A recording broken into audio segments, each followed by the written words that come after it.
Anda telah mengunduh podcast yang dipaparkan oleh Pendeta Dr. Erastus Sabdono ini dari truth.id/voice. Selamat mendengarkan podcast ini.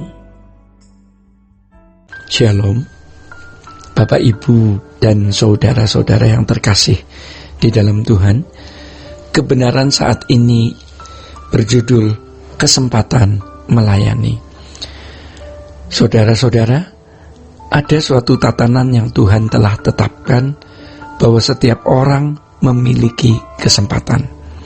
Kita memiliki kesempatan untuk bertumbuh di dalam kekudusan dan kesucian, bertumbuh menjadi pribadi yang menyenangkan atau membahagiakan Tuhan. Tetapi di aspek ini Tuhan membatasi kesempatan, ya. Dalam Ibrani 12 ayat 16, firman Tuhan mengatakan, janganlah ada orang yang menjadi cabul atau yang mempunyai nafsu yang rendah seperti Esau, yang menjual hak kesulungannya untuk sepiring makanan. Sebab kamu tahu bahwa kemudian ketika ia hendak menerima berkat itu, ia ditolak, sebab ia tidak beroleh kesempatan untuk memperbaiki kesalahannya, sekalipun ia mencarinya dengan mencucurkan air mata. Bapak, Ibu, dan saudara-saudara yang terkasih di dalam Tuhan, kesempatan bagi Esau untuk mempertahankan hak kesulungannya telah habis, ya, akibat dari kecerobohannya sendiri. Demikian juga kita membicarakan perumpamaan dan mengenai, ya, 5 gadis, ya. Demikian juga kita membaca perumpamaan mengenai 5 gadis yang bijaksana dan 5 gadis yang bodoh. Ke-10 gadis tersebut mendapat kesempatan untuk mempersiapkan pelita mereka dan memiliki ruangan waktu untuk menanti mempelai. Namun 5 gadis bodoh tersebut tidak mempersiapkan minyak, sehingga pada akhirnya mereka ditolak. Saudara-saudara yang terkasih di dalam Tuhan, kalau kita mengingat kisah Saul, ya, ada kepedihan di dalam hati kita, ya, di mana pada mulanya Saul adalah seseorang yang cakap perawakannya dan memiliki kemampuan dalam berperang, ya, selalu menang dalam peperangan.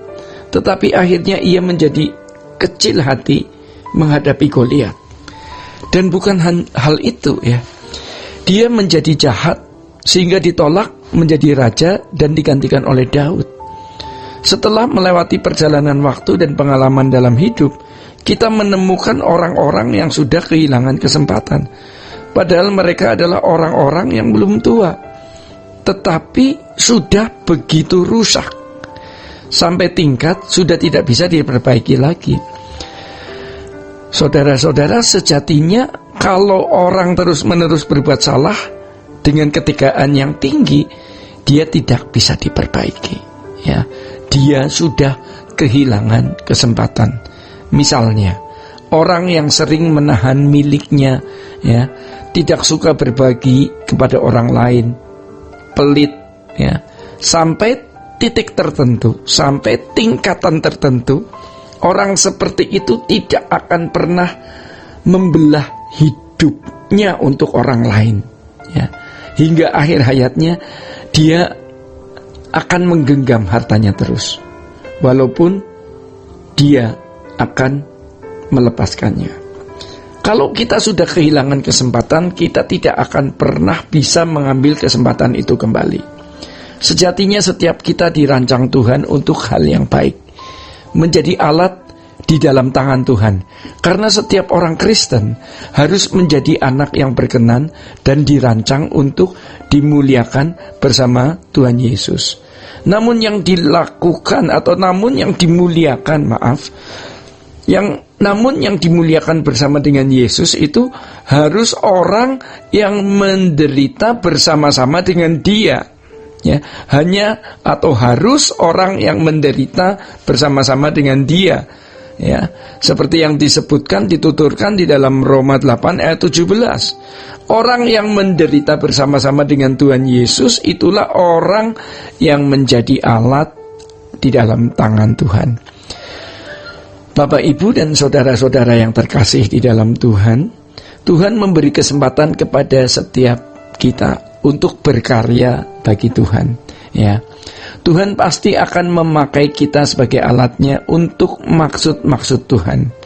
Dalam suratnya kepada Timotius, Paulus mengatakan, dalam rumah yang besar bukan hanya terdapat perabot dari emas dan perak, melainkan juga dari kayu dan tanah. Yang pertama dipakai untuk maksud yang mulia, dan yang terakhir untuk maksud yang kurang mulia. Di dalam 2 Timotius 2. Kita adalah salah satu perkakasnya, ya. Memang ada yang terbuat dari emas, perak, kayu, atau tanah. Tentu kualitas perkakas tersebut tidak ditentukan oleh Tuhan dengan semena-mena. Pasti Tuhan melihat respon masing-masing individu. Namun ingat, Tuhan tidak memakai orang sembarangan. Tuhan memakai orang-orang yang layak dipakainya. Jadi saudara-saudara, bagi anak-anak muda, ya, kita harus melihat dengan iman bahwa kita memiliki kesempatan besar, kesempatan yang luar biasa ke depan. Dan itu adalah sebuah kepastian. Memang kalau kita tidak percaya Allah itu hidup dan nyata, kita pasti melihat masa depan yang gelap. Bagi kita yang sudah tidak muda lagi, harus disadari bahwa kesempatan yang ada itu tinggal sedikit. Tapi ironisnya, ya, jika kita mengingat apa yang telah terjadi, ternyata ada kesempatan-kesempatan yang telah berlalu yang kita telah sia-siakan atau abaikan. Ya, mungkin ada penyesalan di dalam hati kita, tetapi kita masih punya waktu yang di dalamnya masih ada kesempatan. Ya, untuk itu kita jangan menyia-nyiakannya lagi. Saudara-saudara, dosa sekecil apapun jangan diizinkan, ya. Jika masih ada kecenderungan-kecenderungan yang tidak kudus, harus segera dibuang, supaya kita bisa menjadi alat di dalam tangan Tuhan yang efektif. Kita menjadi alat yang efektif di tangan Tuhan. Jadi saudara-saudara, sekarang kita semua diperhadapkan pada arena perjuangan.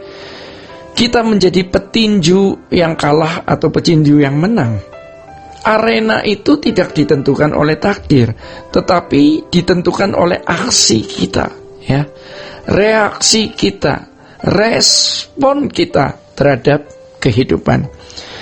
Jadi Bapak Ibu yang dikasihi Tuhan, Tuhan mau agar kita menjadi saluran berkat Tuhan.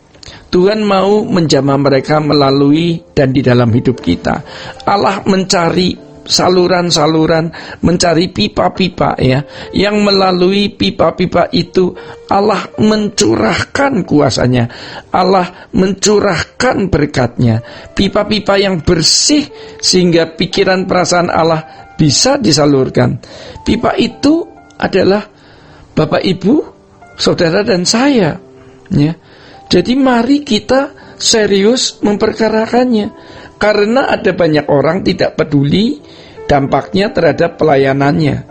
Bahkan lebih mengerikan kalau orang melayani karena uang, ya, atau melayani karena hidup, atau melayani karena nafkah semata. Baiklah, masing-masing kita bertanya, Tuhan, dampak apa yang sudah diakibatkan oleh hidupku terhadap sesama? Jika hidup kita belum berdampak baik, ya, maka sekarang waktunya untuk kita berubah. Selagi masih ada kesempatan.